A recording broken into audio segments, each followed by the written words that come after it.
para cada um daqueles que abraçam e tomam mão do arado, tá bom?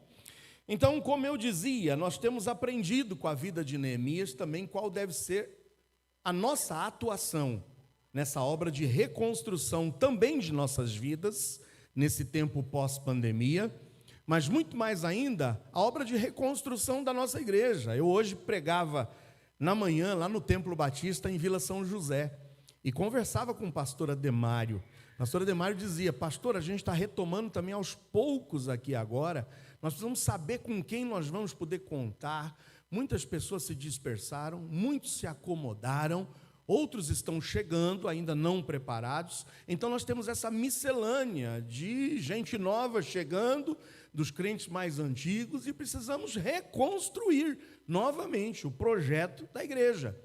Então orem para que nós tenhamos sabedoria para toda a condução, retomada novamente das atividades que ainda estão paradas, para que nós possamos dedicar esse tempo para que o nome do Senhor seja exaltado e honrado. Hoje nós vamos aprender um pouquinho mais. Vamos pegar um pedacinho da história de Neemias e a reconstrução dos muros e vamos aplicar isso para as nossas vidas aqui hoje na IBEG. Abra sua Bíblia em Neemias 6.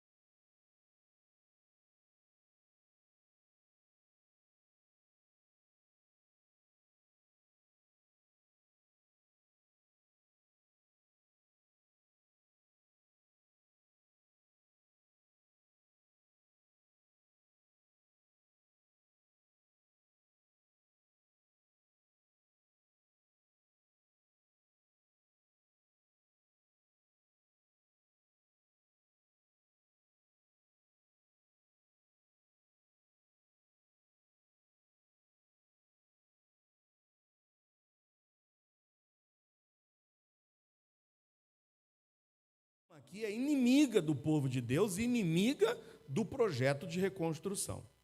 Então, continua a narrativa, que eu tinha edificado o muro e que nele já não havia brecha alguma, ainda que até esse tempo não tinha posto as portas nos portais. Então, note, os inimigos perceberam que Neemias já tinha concluído a reconstrução dos muros. A única coisa que faltava era colocar as portas nos portais. Sanbalate e Gésem mandaram dizer-me: vem e congreguemo-nos juntamente nas aldeias, no vale de Ono. Fizeram um convite: ô Neemias, dá um tempo aí nessa obra, vem aqui com a gente, vem congregar. Mas tem uma observação interessante no versículo 2: porém tentavam fazer-me o quê? Mal. E enviei-lhes mensageiros a dizer: faço uma grande obra, de modo que não poderei descer. Por que cessaria essa obra enquanto eu a deixasse e fosse ter convosco? Neemias rejeita esse convite de deixar a obra para ir se congregar, e justamente com quem? Com os inimigos. Muito bem, do mesmo modo, enviaram a mim 4 vezes, a mesma ladainha por 4 vezes, e da mesma forma lhes respondi: não tenho tempo, não vou abandonar a obra para ir ter com vocês. Mas no versículo 5 ainda diz que Sanbalate, ainda pela 5ª vez, me enviou seu servo, agora com uma carta aberta na sua mão, e na qual estava escrito: entre os gentios se ouviu, e Gasmu diz: tu e os judeus intentais rebelar-vos, então edificas o muro, e tu te farás rei deles, segundo estas palavras. E que pusestes profetas para pregarem de ti em Jerusalém, dizendo: este é rei de Judá, de modo que o rei o ouvirá. Segundo essas palavras, vem, pois, agora, e consultemos juntamente. Eles mudam agora a estratégia, dizendo: olha, está se dizendo aí entre todo mundo que vocês reedificaram esses muros porque vocês querem se rebelar contra as outras nações, e que você está, na realidade, fazendo aí realmente a sua campanha política para se tornar rei aqui do povo. Então vem, que tal a gente combinar sobre isso, para que você seja o rei realmente? Tentam bajular e tentam desviar Neemias do seu intento de reconstrução. Olha a resposta de Neemias: porém eu mandei dizer-lhe, de tudo o que dizes, coisa nenhuma sucedeu. Não tem nada a ver o que você está me dizendo, mas tudo teu coração o inventas. Porque todos eles procuravam atemorizar-nos, dizendo: as suas mãos largarão a obra e não se efetuará. Agora, pois, ó Deus, fortalece as minhas mãos. E entrando eu em casa de Semaías, que era filho de Delaías, o filho de Meetabel, que estava encerrado, disse ele: vamos juntamente à casa de Deus, ao meio do templo, e fechemos as portas do templo, porque virão matar-te. Sim, de noite virão matar-te. Agora eles tentam uma outra investida. Olha, é o seguinte, na realidade, o pessoal, quando ficou sabendo desse teu intento de se tornar rei, na realidade eles vão querer te matar. Então acho que não tem lugar melhor de você se proteger, senão dentro do templo. Vamos entrar dentro do templo, e lá dentro a gente fecha as portas e a gente combina alguma coisa sobre isso. Aí Neemias disse: um homem como eu fugiria, versículo 11. E quem há como eu que entre no templo para que viva? Eles intentavam que ele entrasse num lugar proibido, um lugar onde somente a lei permitia que os sacerdotes entrassem. Ele diz: por que eu iria fugir? E por que eu entraria no templo e continuaria vivo? De maneira nenhuma entrarei.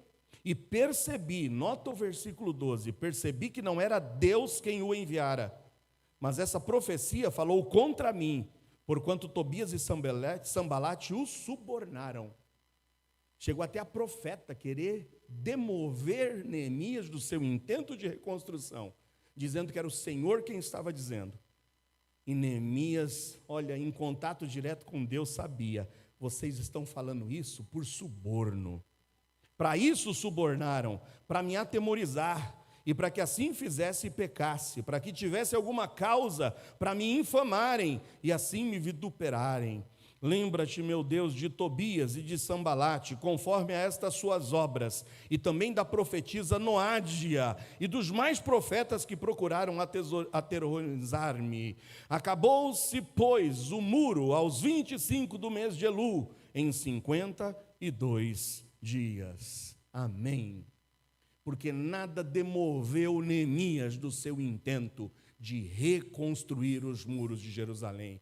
Vieram com ladainhas, vieram com bajulações, vieram tentando atemorizá-lo, vieram até tomando o nome de Deus em vão, por suborno, falsos profetas. Mas nada tirou de Neemias o seu intento de continuar firme no seu projeto de reconstrução.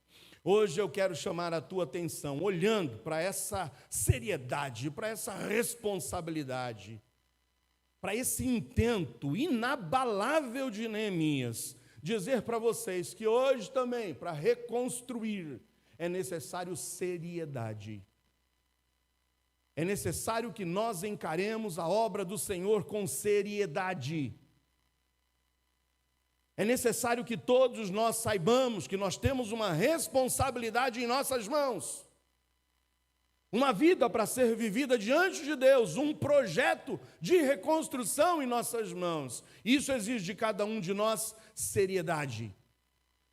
É por isso que nessa série de mensagens, nós temos desafiado vocês a vários aspectos, mas hoje é seriedade, que é a característica ou particularidade do que é sério, que é o atributo do que contém riscos, em que há preocupação. Ou seja, olha, eu não posso me demover desse intento, a coisa é séria e tem riscos se eu voltar atrás, tem riscos se eu querer abandonar, tem risco se eu desprezar isso que eu tenho em minhas mãos para realizar. É um comportamento repleto de honestidade em que se pode confiar. Algo sério e encarado com seriedade expressa a vida de uma pessoa em quem se pode confiar, repleta de honestidade.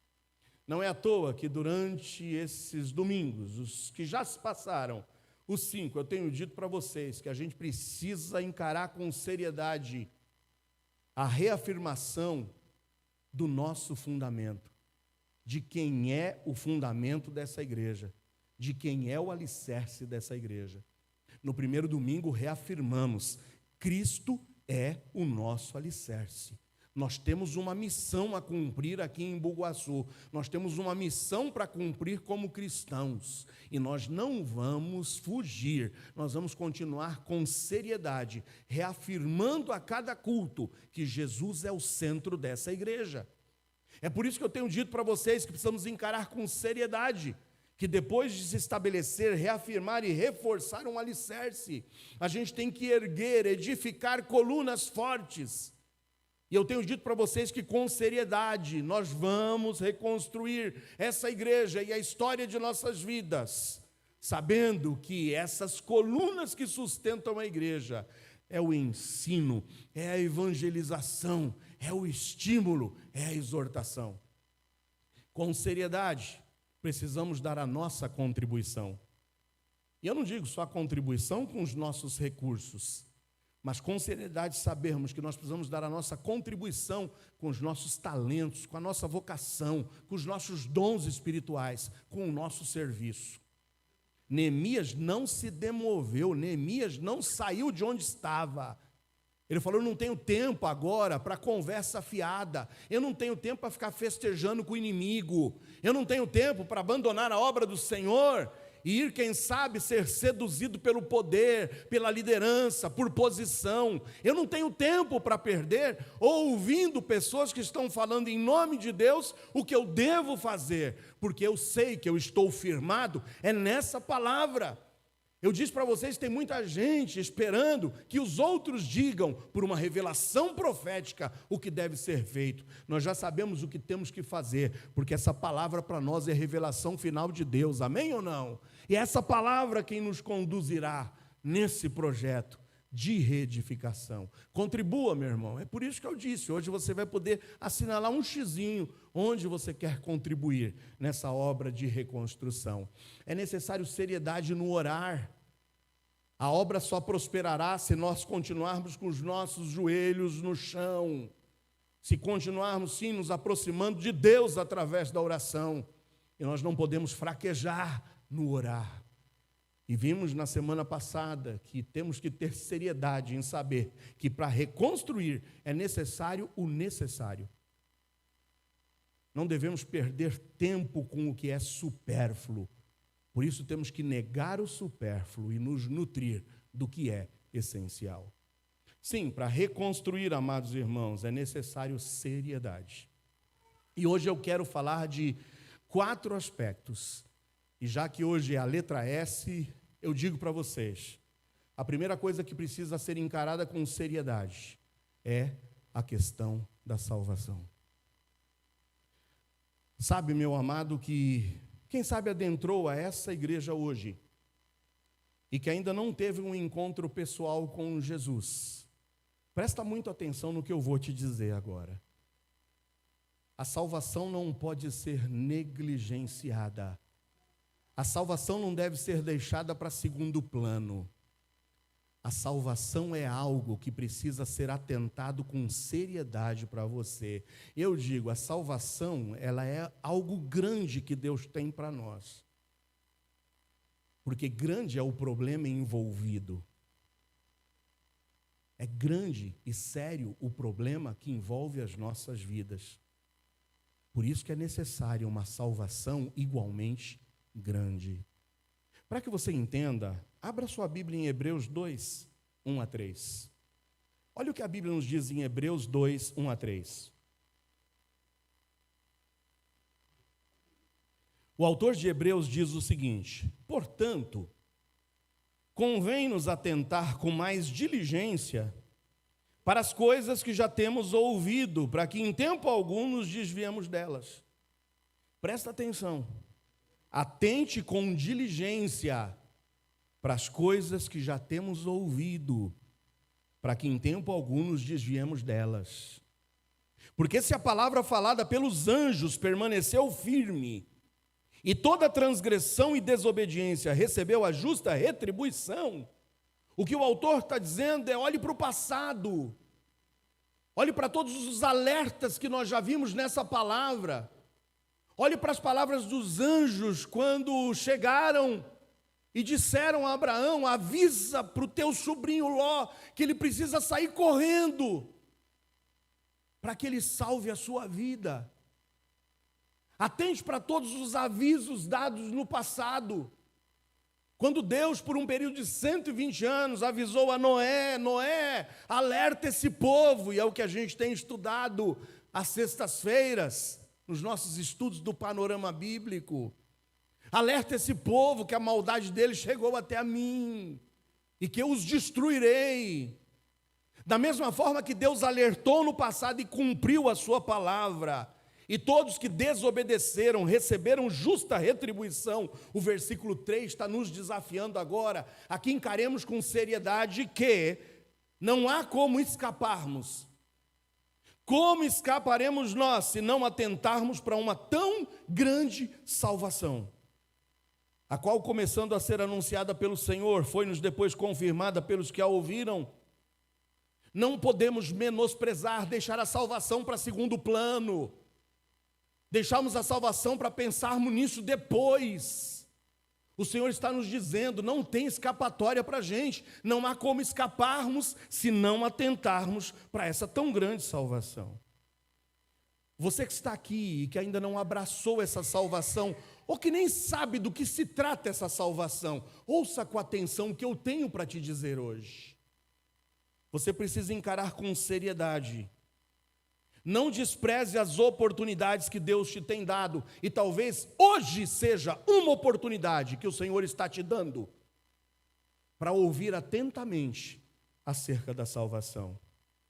Como eu disse e repito, a salvação ela é grande, essa grande salvação. A gente não pode escapar se não atentar para essa grande salvação. Essa salvação é grande, porque o problema envolvido é grande e sério. Não despreze isso na sua vida. Em Romanos 3:23, há um decreto sobre nossas vidas. Em Romanos 3:23, o apóstolo Paulo diz: porquanto todos pecaram, destituídos estão da glória de Deus. O problema grande que nós carregamos é o problema chamado pecado. Todos nós, ao nascermos, já nascemos com essa semente plantada em nossos corações. A Bíblia fala sobre esse decreto. A desobediência de Adão trouxe a toda a raça humana o espírito de desobediência, o espírito de querer fazer tudo que apraz os desejos da sua carne, o desejo de se afastar de Deus, o desejo de se rebelar contra Deus, o desejo de ir contra os desígnios de Deus. Hoje o nosso mundo, a nossa cultura, o nosso país caminha a passos largos para a condenação. Porque todos pecaram e por isso destituídos estão da glória de Deus. O mesmo apóstolo Paulo, em Romanos 6:23, diz que o salário do pecado é a morte. Se nós não atentarmos para essa tão grande salvação, a consequência, o salário, a paga, o resultado é a morte. Mas, no entanto, a Bíblia diz, no mesmo texto de Romanos 6:23, que o dom gratuito de Deus é a vida eterna, e a vida eterna por Cristo Jesus. Amém ou não? É o contraponto. O pecado vai nos levar para a morte, mas Deus quer nos levar para a vida. É por isso que o problema é grande, porque em João 3:36, nos diz a palavra do Senhor que aquele que crê no Filho tem a vida, mas aquele que não crê no Filho não verá a vida, mas a ira de Deus sobre ele permanece. Note que a ira de Deus permanece. Se permanece é porque todos nós nascemos debaixo da paga do pecado e debaixo da ira de Deus. E se não encararmos com seriedade a questão da salvação, não há como escaparmos. Permaneceremos debaixo da ira de Deus. Todos estão perdidos. E não podemos perder tempo, nem transtornar a salvação, pois essa, meus irmãos, é a única escapatória para nossas vidas. Todos nascemos com esse problema do pecado. Todos estaríamos designados para a separação eterna de Deus. Então encare com seriedade a questão da salvação. Não vire as costas. Porque se você ouviu essa palavra do Evangelho, se você ouviu acerca do quão sério é essa questão, e você desprezar, a Bíblia disse, não há como escaparmos. A ira de Deus permanecerá sobre nós. Hoje, eu quero que cada um de nós tenhamos a consciência que para reconstruirmos nossas vidas, depois de toda essa situação adversa que enfrentamos durante esse 1 ano e meio, é necessário encararmos com seriedade a questão da salvação. A necessidade que todos temos da salvação. No entanto, é necessário também encararmos com seriedade a simplicidade da salvação. Em 2 de Paulo aos Coríntios 11, 3 e 4, segunda carta que Paulo escreveu aos Coríntios, no capítulo 11, 3 e 4, Paulo diz o seguinte: eu temo que assim como a serpente enganou Eva com a astúcia, assim também sejam de alguma sorte corrompidos os vossos sentidos e vocês se apartem da simplicidade que há em Cristo. Porque se alguém vindo pregar-vos outro Jesus, que nós não temos pregado, ou se recebeis outro Espírito que não recebestes, ou outro Evangelho que não abraçastes, com razão o sofrereis. Lembram-se de Neemias? Neemias, deixa a obra aí. Neemias, vem para cá, vamos celebrar junto com a gente. Por 5 vezes ele disse não. Neemias, a gente tem uma proposta aqui, está todo mundo dizendo para você ser o rei. Que tal seja o nosso rei? Ele não deu ouvidos. Neemias, os inimigos virão sobre ti. Na realidade é isso que Deus está me revelando. Entre no templo e lá estarás seguro. Tu não falas segundo Deus. Vocês falam mentiras. Hoje nós estamos sendo seduzidos por vários, aspas, evangelhos que têm se levantado em nossos dias. Hoje muitos têm vindo em nome de Deus apresentar-nos falsos evangelhos. E aqui a palavra está dizendo, se alguém vindo pregar-vos outro Jesus que nós não temos pregado, ou se recebeis outro Espírito que não recebestes, ou outro Evangelho que não abraçastes, com razão sofrereis. Se você hoje não encarar com seriedade a simplicidade que há em Jesus Cristo, porque muitos estão complicando, muitos estão construindo impérios em cima do aprisionamento de pessoas em sistemas religiosos e se afastando da simplicidade que há no Evangelho. Nós não podemos nos afastar do que é simples. A simplicidade do Evangelho apresenta que a primeira coisa que nós precisamos é reconhecer que somos pecadores. A primeira coisa que todos nós precisamos reconhecer é que somos pecadores. A simplicidade do Evangelho diz que você, reconhecendo que é um pecador, precisa saber que esses teus pecados se separam de Deus. O Evangelho é tão simples que diz que pelo fato de estarmos separados de Deus, precisamos nos reconciliar com Deus. Isso é necessário através do arrependimento. É saber que as práticas pecaminosas, é saber que os caminhos tortuosos, é saber que os desejos dessa carne precisam ser arrependidos, porque confrontam a vontade de Deus. E nós precisamos então nos reconciliarmos com Deus através de Jesus Cristo. Não há outro caminho para nossas vidas a não ser Jesus Cristo. No entanto, Paulo, que anunciou esse evangelho simples, por onde ele passou, ele escreve uma carta aos Gálatas. Os Gálatas eram os habitantes da Galácia, eram os crentes da igreja que se reunia na Galácia. Em Gálatas 1, 6 a 10, ouça as palavras do apóstolo Paulo. Gálatas 1, 6 a 10. Maravilho-me. Paulo diz, eu maravilho-me de que tão depressa passasseis daquele que vos chamou a graça de Cristo para outro evangelho, o qual não é outro, mas há alguns que vos inquietam e querem transtornar o evangelho de Cristo. Mas ainda que nós mesmos ou um anjo do céu vos anuncie outro evangelho, além do que já vos tenho anunciado, seja anátema, seja maldito. Assim como já vou-lo dissemos, agora de novo, também vou-lo digo, se alguém vos anunciar outro evangelho, além do que já recebeste, seja anátema, seja maldito. Porque persuado eu agora a homens ou a Deus? Ou procuro agradar a homens?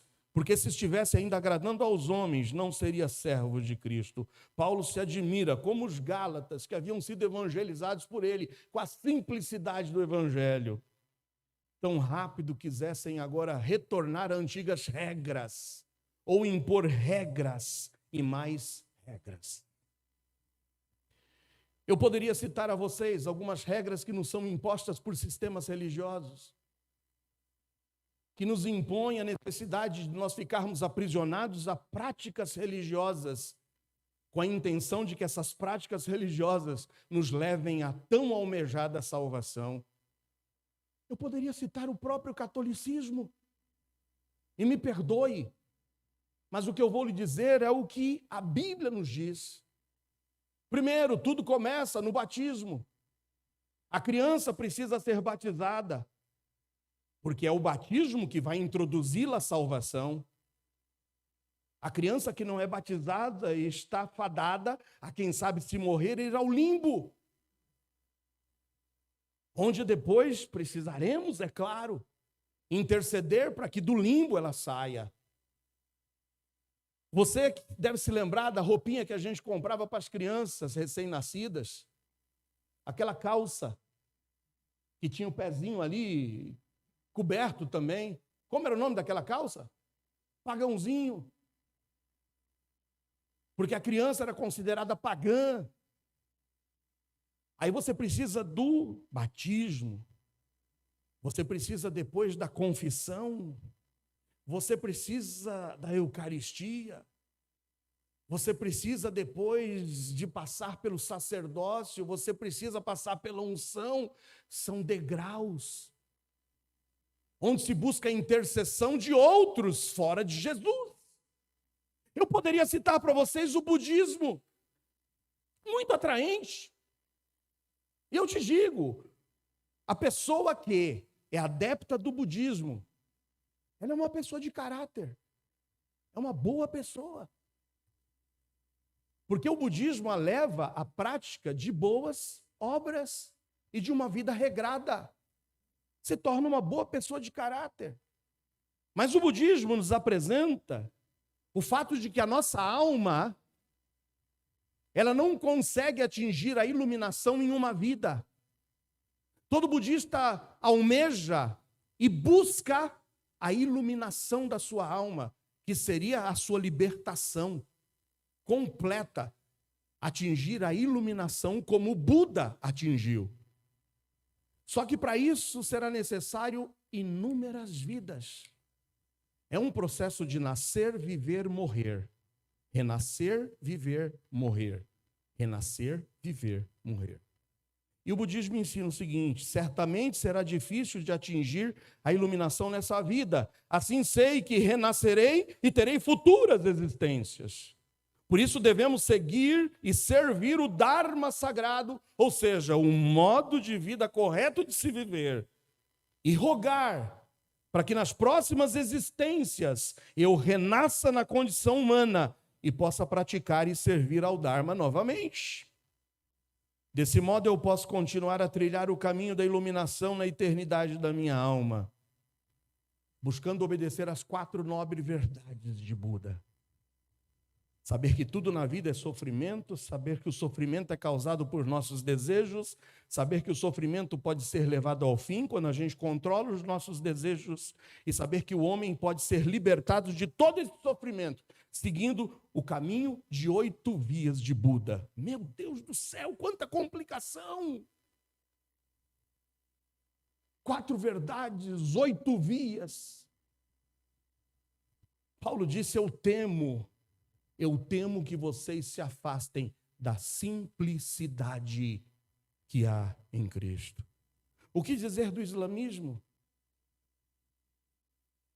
Que tem que se seguir os 5 pilares onde, para que eu seja salvo, eu preciso primeiro renunciar e confessar que não há Deus além de Alá e que Maomé é o seu único e maior profeta. Eu renuncio a Jesus e eu me apego a Maomé. Eu tenho que fazer 5 orações diárias, todas elas voltadas para Meca, em posições diferentes. Eu tenho que fazer as minhas contribuições, porque sem as contribuições eu não serei salvo. Eu preciso dedicar ao jejum de Ramadã, e eu preciso uma vez ao menos na vida, fazer a minha peregrinação até Meca. Se eu não fizer isso, eu não serei salvo.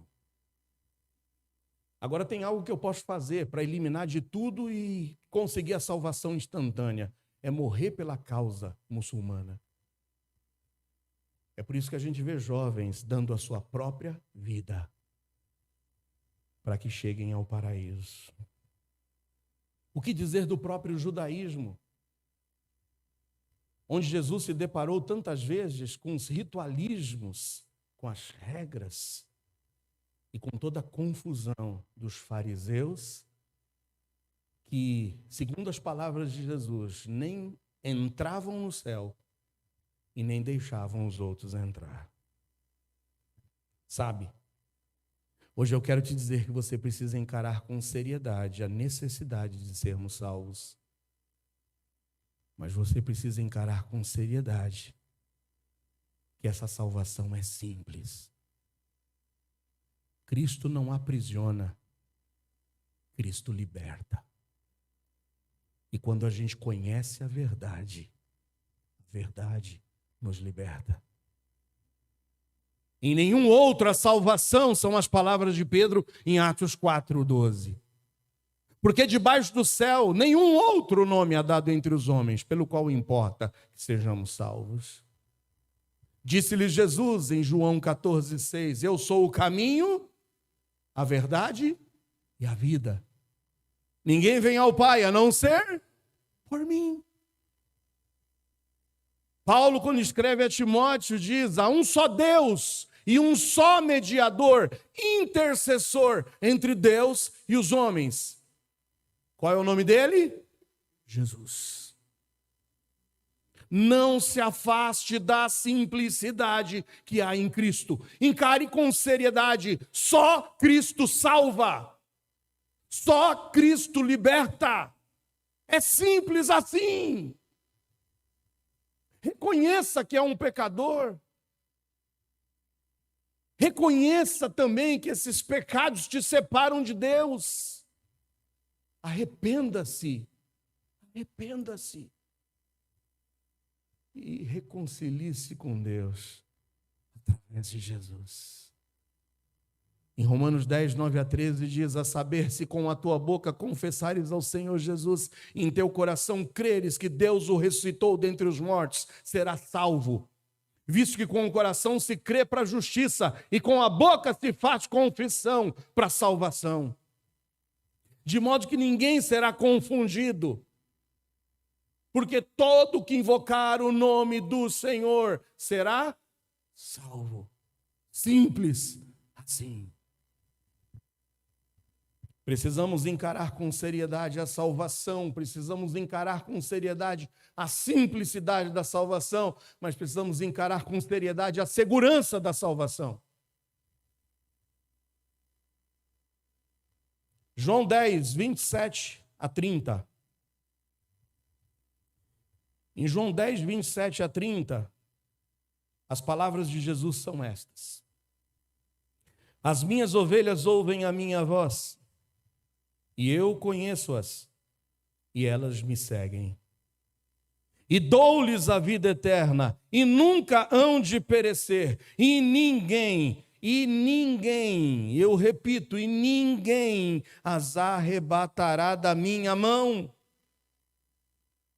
Porque meu Pai que mas deu é maior do que todos, e ninguém pode arrebatá-las da mão de meu Pai. Porque eu e o Pai somos um, amém ou não? Quem é que pode nos arrebatar das mãos de Jesus? Quem é que pode nos tirar das mãos de Deus? Se o diabo tivesse o poder de tirar um, ele estaria satisfeito com um? Se o diabo pudesse tirar um das mãos de Deus, é sinal que ele seria mais poderoso do que Deus. E se o diabo pudesse ter te tirado das mãos de Deus e não tivesse te tirado, você teria que agradecer a ele e não a Deus. Sistemas religiosos têm aprisionado pessoas, dizendo que é impossível nos sentirmos seguros com Deus. Mas devemos continuar escravizados a um sistema.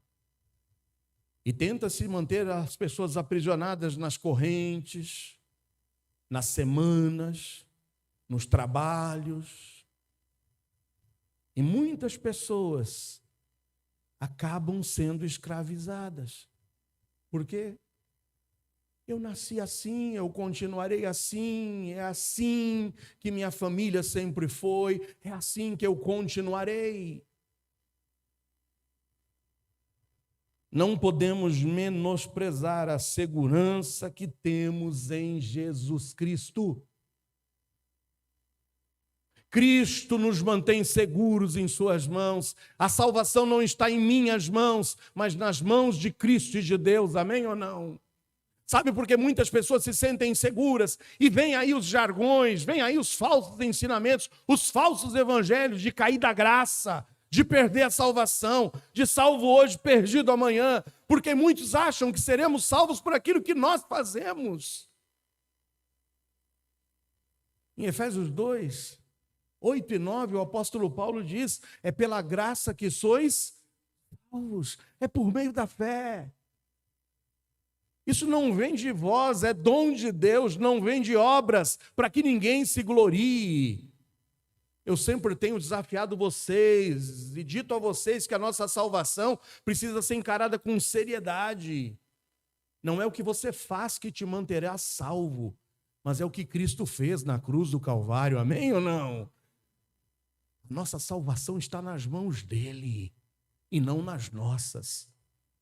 É por isso que eu digo, às vezes a gente canta até canções que passam para a gente uma falsa esperança. Se as águas do mar da vida vierem te afogar, segura na mão de Deus e vai.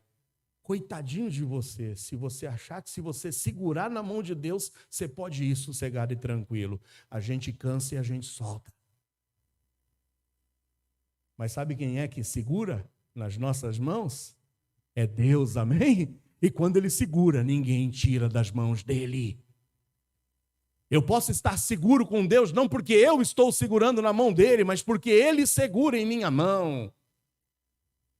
Eu quando busco meu netinho, o Telzinho, na escola, e quando eu venho na caminhada com ele da escola, temos que atravessar ali a avenida. Por mais que eu esteja na avenida, por mais que o semáforo fique verde de pedestres para eu passar, eu agarro na mão dele.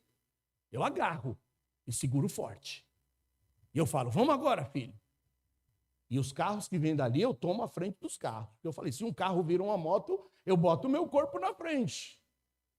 E eu saio com ele, vamos! E eu atravesso. Qual é o pai, qual é o avô aqui que deixaria o seu filho segurar na sua mão atravessando uma avenida? Não é você que segura na minha mão, não. Sou eu que seguro na tua mão. É assim que Deus faz com cada um que se aproxima dele, arrependido e clamando pelo sangue de Cristo. Em João 5:24, Jesus Cristo diz o seguinte, na verdade vos digo, que quem ouve a minha palavra e crê naquele que me enviou, tem a vida eterna. Tem. Não entrará em condenação, mas passou da morte para a vida. Em João 6,37, Jesus diz, todo que o Pai me dá virá a mim, e o que vem a mim, de maneira nenhuma o lançarei fora.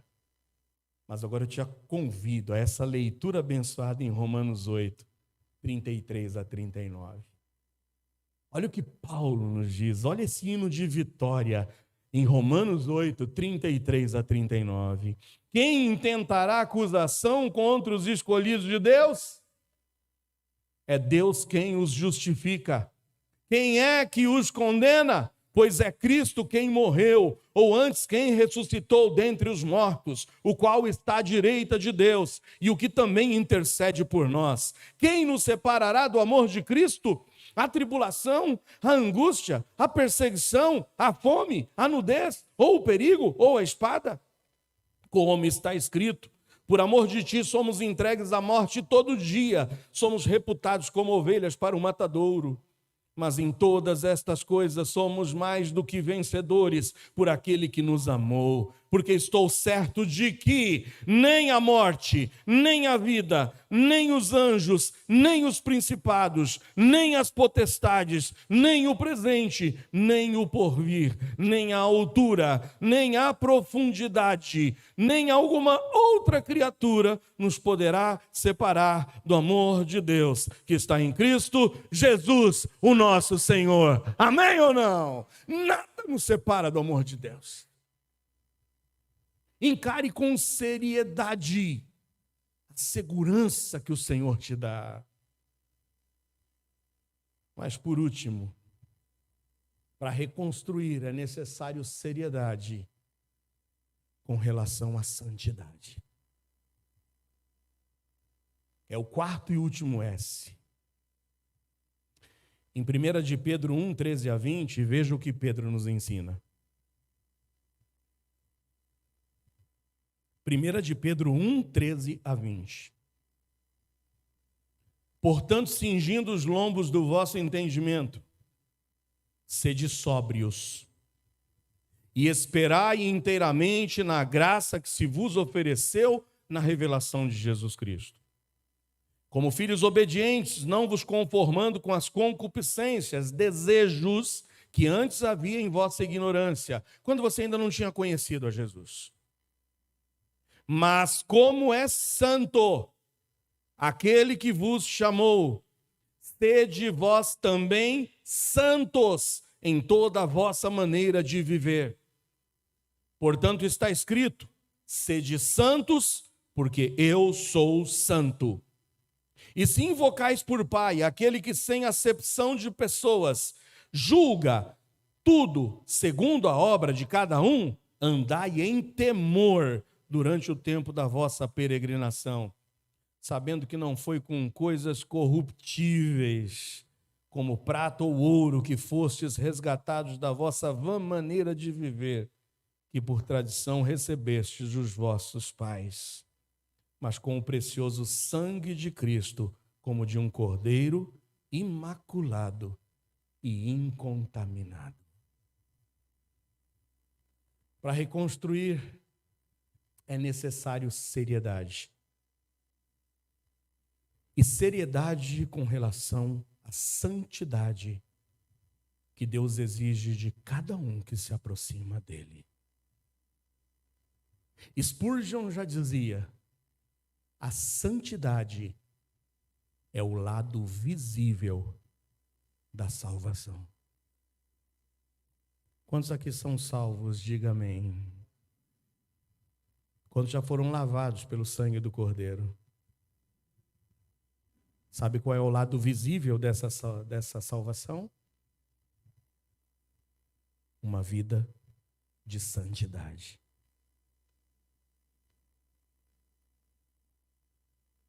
Pedro diz, se afaste da vã maneira de viver, que você vivia no tempo da sua ignorância. Hoje eu quero te desafiar, em nome de Jesus, a encarar com seriedade a salvação. Sabe, se você insistir em querer escapar através da religiosidade, se você tentar insistir em escapar da condenação, segura e certa em virtude dos nossos pecados, seguindo ritualismos, seguindo denominações. Se você acha que por pertencer a essa igreja batista bíblica de Embu-Guaçu, é isso que vai te credenciar a salvação, minha mãe já dizia, tira o cavalinho da chuva. Nenhuma igreja, nenhuma denominação, nenhum sacerdote, nenhum pastor, nenhum líder espiritual te garante a salvação. O único, e não tem como escapar se não atentarmos para essa tão grande salvação, é Jesus Cristo, o perfeito Filho de Deus. Por isso, encare com seriedade a simplicidade do Evangelho. Não se apegue a ritualismos. Não se apegue ao que dizem que você tem que fazer. Se apegue a essa palavra e a Jesus. Reconheça que é um pecador. Reconheça que esses pecados te separam de Deus. Arrependa-se hoje e creia em Cristo como sendo seu Salvador. Porque Deus amou o mundo de tal maneira que deu o seu Filho unigênito, para que todo aquele que nele crer não pereça, mas tenha a vida eterna. Não tem 7 sacramentos, não tem caminho de 4 vias, não tem 5 pilares, mas o que tem é a simplicidade em Jesus. Creia nele. E crendo nele, você vai encarar com seriedade o fato de que ele nos dá segurança. Ninguém nos tira das mãos dele. A gente não cai da graça, a gente não perde aquilo que ele nos dá, porque a salvação está garantida nas mãos de Cristo e nas mãos de Deus. E se você se alegrou com essas 3 primeiras verdades, a que você encare com seriedade a necessidade de viver em santidade. De nada adianta do que você diz da boca para fora, de nada adianta dizer eu sou salvo, porque o lado visível da salvação é a santidade. Tem ainda vivido nas tuas concupiscências e nos teus desejos? Tem ainda sido dominado por tua carne? Tem ainda sido levado simplesmente para agradar o seu ego? Hoje o Senhor diz que como aquele que vos chamou é santo, a que cada um de nós vivamos em santidade de vida. Tentaram demover Neemias de seu projeto. Tentaram fazer com que Neemias voltasse atrás na sua intenção de reconstrução. Tentaram até perverter a palavra de Deus, usando falsas revelações para que Neemias pudesse abandonar a obra. Neemias não cedeu, porque ele encarava a sua missão com seriedade. Hoje Deus também quer de você e de mim seriedade. O último texto diz, em 2 de Paulo aos Coríntios 5, 17 a 21. Assim que se alguém está em Cristo, nova criatura é. As coisas velhas já passaram e eis que tudo se fez novo.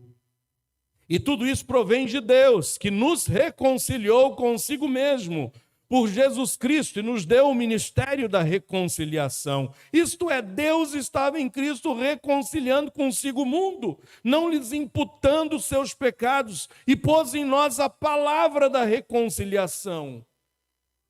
De sorte que somos embaixadores da parte de Cristo, como se Deus por nós rogasse. Rogamo-vos, pois, da parte de Cristo, que vos reconcilieis com Deus.